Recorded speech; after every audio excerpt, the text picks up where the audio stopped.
Dans l'absolu, le trajet entre Ramallah et Hébron ne devrait pas prendre beaucoup plus d'une demi-heure.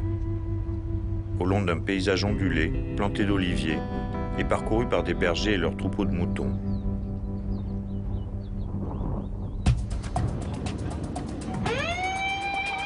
Aujourd'hui, il faut traverser un univers concentrationnaire balisé de checkpoints.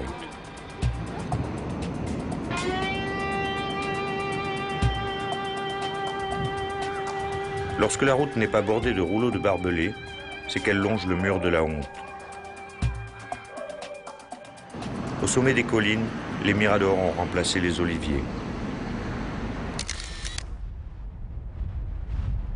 Les travaux encore inachevés laissent parfois entrevoir au loin l'une de ces colonies dont l'architecture évoque des cités fortifiées d'un autre temps.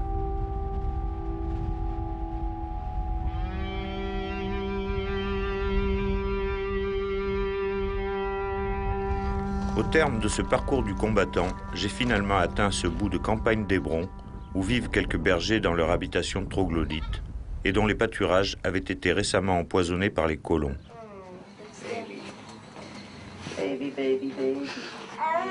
J'ai tout de suite remarqué cette femme au physique robuste et aux bons yeux pâles.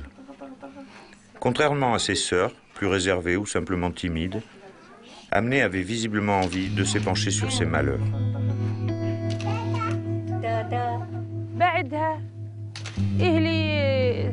Les ennuis ont commencé il y a bien longtemps, lorsque ce premier colon s'est installé sur la colline à l'est du village. Il a commencé à cultiver et puis il a construit une maison.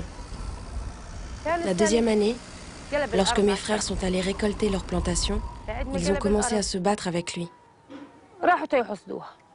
Le colon les a menacés avec un pistolet. Mon jeune frère lui a dérobé son arme avant de s'enfuir et l'a remise à l'autorité palestinienne.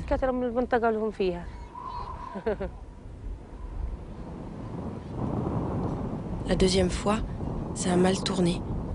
Un des colons a tiré 2 balles. Mon jeune frère a été touché à la poitrine.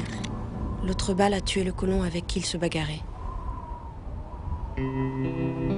Après cet incident, mes 5 frères étaient poursuivis par l'armée israélienne.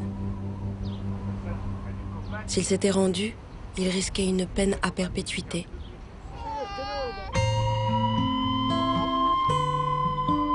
Par 2 fois, les colons nous ont chassés de nos grottes avec l'appui des militaires. Nous avons par 2 fois gagné les procès. Mais avant de partir, ils ont fait rouler d'énormes blocs de rochers dans les grottes avec des bulldozers.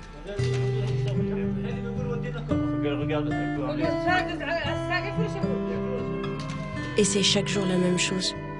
Ils viennent avec l'armée et ils nous disent « Retournez d'où vous venez, repartez au Liban, en Jordanie, en Saoudie, quittez nos terres. »